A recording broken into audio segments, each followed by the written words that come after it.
Muy bien, y regresamos para hablar, yo creo que del gigante del barroco, del maestro Johann Sebastian Bach. Y pues bueno, hay muchísimo que decir, pero a mí me gustaría mucho que nos dijera desde su perspectiva cuál es la riqueza que nos dejó el maestro Bach.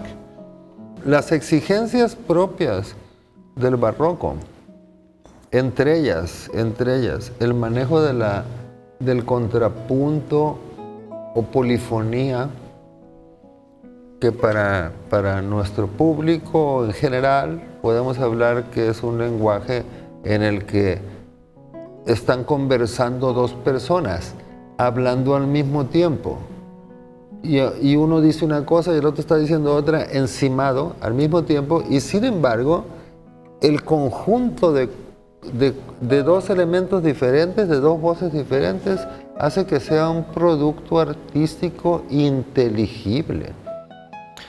Ese manejo de la polifonía, o varias voces simultáneas, en ese lenguaje el maestro Juan Sebastián Bach fue genial. Llevó, entre otras características del barroco, a un punto tan elevado. Él muere en 1750, a un punto tan elevado que sus cultivadores o seguidores, que los músicos de su época dijeron: ya no hay camino para perfeccionar esto. Está llevado al extremo.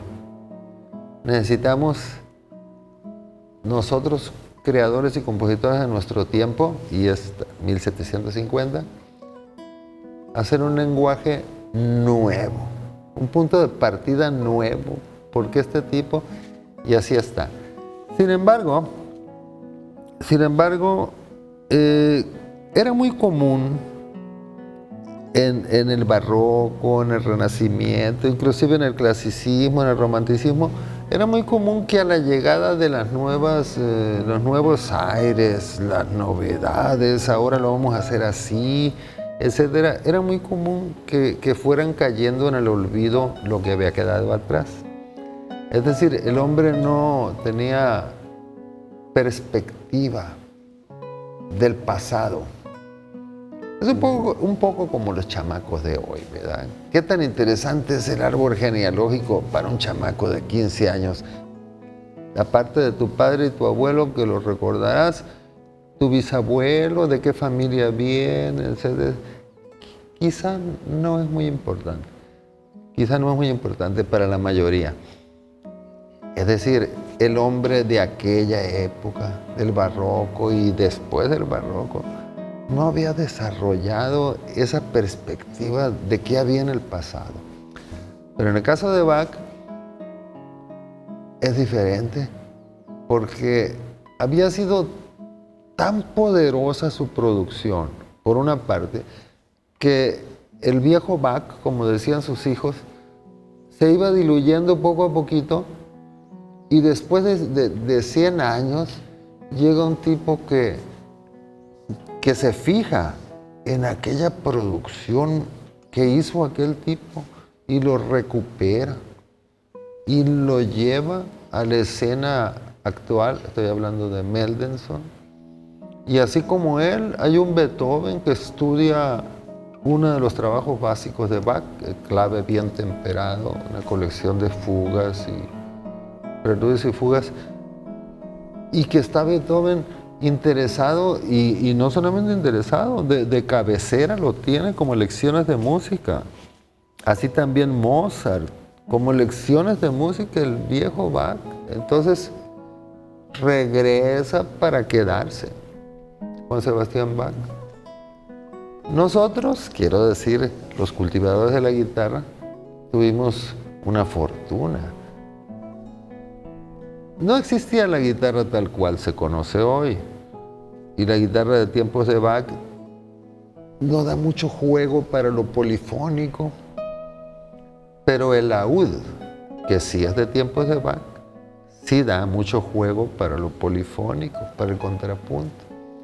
De manera que, para fortuna de nosotros, Juan Sebastián Bach escribe para laúd una serie de trabajos. Y esos trabajos se recuperan y son los que se tocan actualmente en una guitarra. Con las debidas adaptaciones se tocan.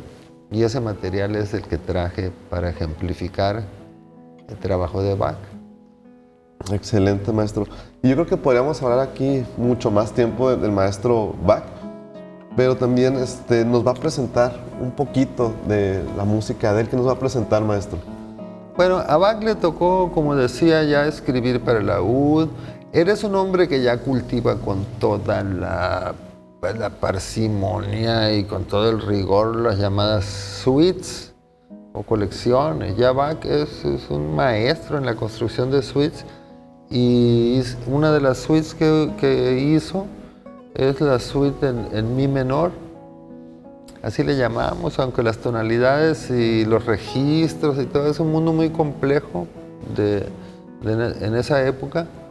Es un poco cuando usé el capotraste para acercar al sonido de la guitarra barroca, y así en el caso de Bach es mi menor la tonalidad, pero me parece que a los oídos modernos sonaría como un sol menor, no como un mi menor.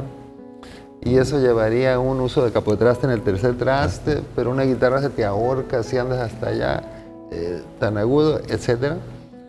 De manera que de esa suite en mi menor he seleccionado 3 danzas.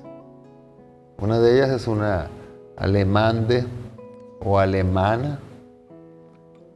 En el medio está una zarabanda, ya comentada como danza lenta, etc.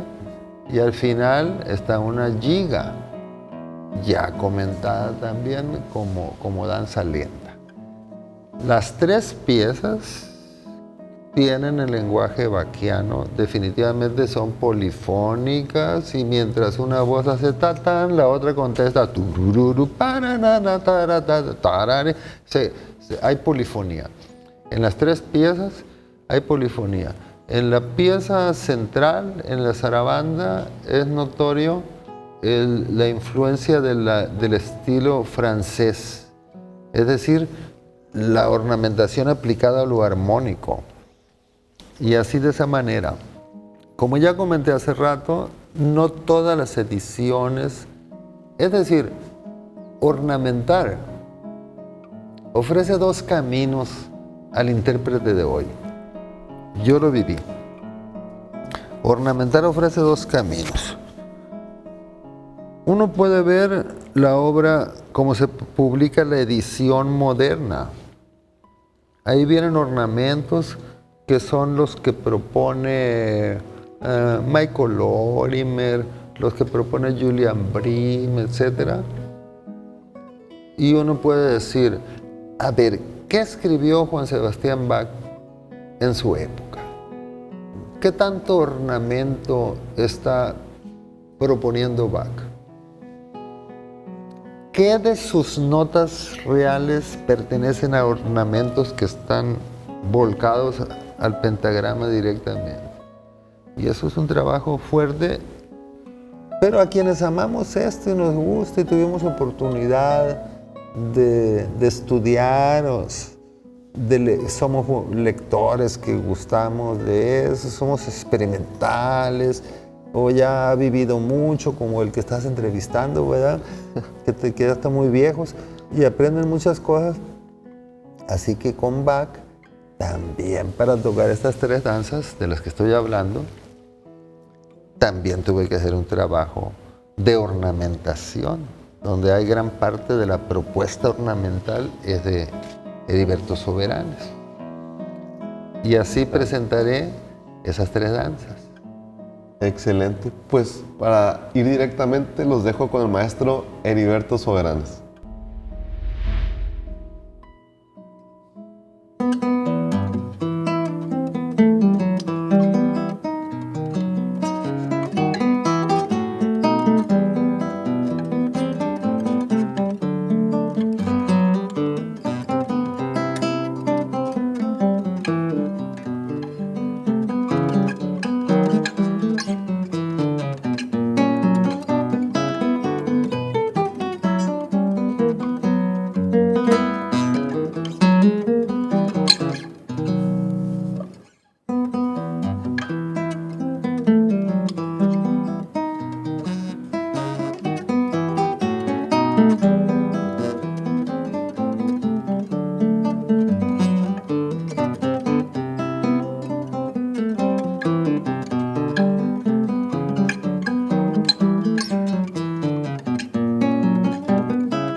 Excelente, y ya estamos de vuelta. Vamos a hablar ahora sobre también un grande que es Domenico Scarlatti. Y pues tuvo muchos trabajos, aquí el maestro nos va a hablar un poquito más, pero sobre todo sé que tuvo algunas innovaciones en la escritura para teclado, por ejemplo, con el Esercisi per Clavicembalo. ¿Qué nos puede decir de esta obra, maestro? Bien, Scarlatti fue un compositor muy prolífico, según testimonios de la época. De su ingente producción se perdió la gran mayoría de ella. Un poco la falta de perspectiva ya comentada de cuando nosotros olvidamos el pasado. Los artistas de esa época tenían ese olvido sobre lo que había quedado atrás y eso hizo que se perdiera mucha música de Scarlatti. De lo que sí se conservó, hay una muestra de tanto de su gracia compositiva como de su cantidad de obra. Se trata de esos ejercicios que mencionas para clavecín o para clavicémbalo, que son 555 sonatas en una sola edición. Muchísimas. que él mismo supervisó, que la imprenta, todo eso se edita ya para clavecín, digamos de la manera reglamentaria, a doble pauta, ¿verdad? Un pentagrama para la mano derecha, un pentagrama para la mano izquierda. También tenemos una novedad respecto a nuestro programa Lisas y Bordonas. Este es el único compositor de este programa, o de esta etapa que estamos atendiendo, el barroco. Es el único compositor que no escribió para la guitarra, sino que escribió, como ya se mencionó, para instrumento de tecla. Pero hay algo de donde dice uno, bueno, ¿y qué tiene que hacer un compositor de instrumento de tecla tocado en la guitarra? ¿Qué tanto es permitido? ¿Qué tanto desmerece? Etcétera. Y ahí entramos en el mundo de lo que es la llamada transcripción o adaptación de un instrumento a otro. Uno de los paquetes más grandes que tiene un guitarrista es llevar de la tecla, de una obra nacida para un teclado, llámese piano, llámese clavicordio, llevarlo a la guitarra. Porque los recursos, nomás saquemos cuenta y digamos 10 dedos en la mano derecha, 5 y 5 en la izquierda, son 10 dedos. 10 dedos que pueden producir 10 sonidos. Y en la guitarra son 6 cuerdas nada más. Y en los dedos del guitarrista son 4 los dedos útiles para obtener sonido.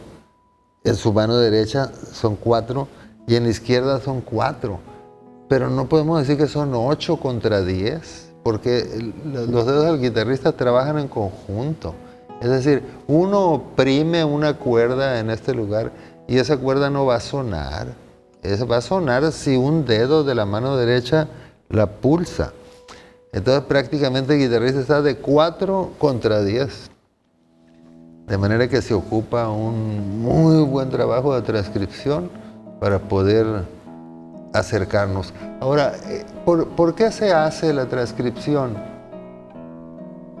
Hay una época en la historia de la guitarra moderna, digamos, ya en el siglo XX, donde se sufre una baja de compositores. Parte del trabajo que hará Segovia, Andrés Segovia, y de alto mérito de él. Segovia ya en 1930 ya andaba tocando, ya su concierto de París en 1950 y tantos ya. Pero Segovia se daba cuenta de que después del expediente quedado en el pasado, Sanz y Guerau, que sí los conocía, Segovia los tocaba, había falta de compositores del siglo XX y falta de rescate sobre los quedados en el pasado. Ya se comentó de la falta de perspectiva, etc. Y Segovia quiere recuperar con un instrumento que, sin ser guitarra, sí tiene sonoridad similar, que es el clavecín.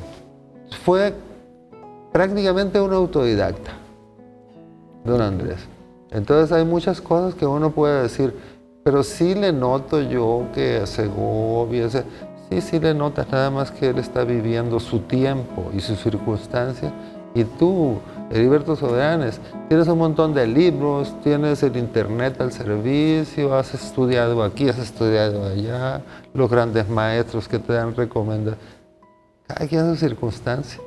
Por eso uno no reprueba a esos intérpretes del pasado, comprende y también aplaude lo que tiene de grande. Por ejemplo, Segovia se atreve. Es una. 2, Segovia conquista compositores nuevos para que escriban para la guitarra. Así convence a Castelnuovo, a Ponce, a Villalobos, para que escriban para la guitarra, porque necesitaba, el repertorio guitarrístico ocupaba la producción del siglo XX, era un lenguaje propio. Segovia es un excelente vendedor. Le hace creer al mundo que es el mejor guitarrista del mundo. Se lo hace creer, aunque haya otros poquitos equiparables en la calidad. Pero Segovia es un magnífico vendedor. Y es un hombre muy creativo. Propone, se atreve, trata de crear sonidos distintos, que la guitarra produzca un sonido más cantante, más cerca de eso. Experimenta. Muy valioso, don Andrés. Le damos mucho valor. Por fortuna, es de los que se dieron cuenta que el clavecín tenía un timbre muy similar a la guitarra y que podía transcribirlo. Así que hizo la transcripción, que es la que presentaré hoy sobre esa sonata en mi menor. Perfecto, pues qué bueno que se atrevió porque nos aportó mucho al mundo guitarrístico, don Andrés.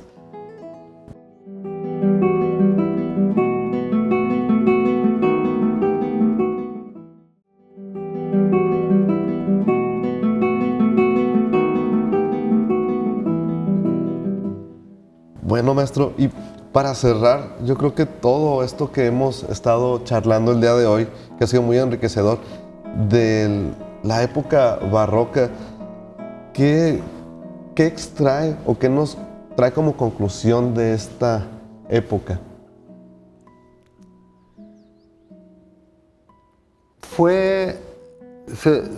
Sus particularidades que mencionamos a lo largo del programa. Su desarrollo polifónico, con herramientas contrapuntísticas, su atención a los afectos, donde las emociones van a tener gran parte de papel en la producción. El establecimiento definitivo de la tonalidad y su amplia caminos de desarrollo, modulaciones, su manejo de la creatividad, que lo comentamos en el lenguaje italiano y francés, el perfeccionamiento instrumental, el nacimiento y desarrollo de los grandes virtuosos,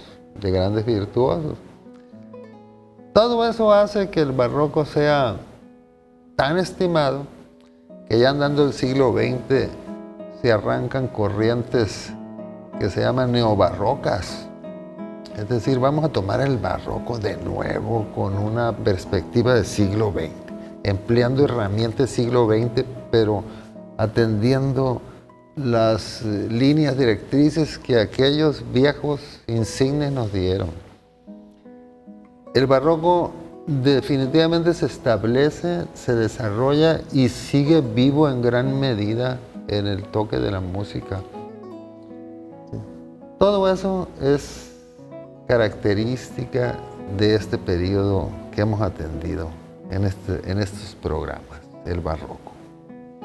Excelente, yo creo que esa conclusión está totalmente como un extracto de la esencia de esta época. Y bueno, no nos queda más que agradecer a toda la producción el haber estado aquí, maestro. Realmente es un honor tenerlo aquí. Muchas gracias. También yo estoy agradecido con Antena Lince, con mi amigo el maestro Verdejo, quien fue mi discípulo en años lejanos, con el equipo de producción, con todos ustedes, este equipo valioso, por haberme dado esta oportunidad de colaborar con ustedes para poder difundir a través de Antena Lince de la Universidad Autónoma de Occidente, difundir hacia nuestro público esta música hermosa y valiosa que esperamos que les convenza a todos ustedes. Estoy muy agradecido. Muchísimas gracias, maestro, y esperamos hayan disfrutado tanto como nosotros. Nos vemos en la próxima.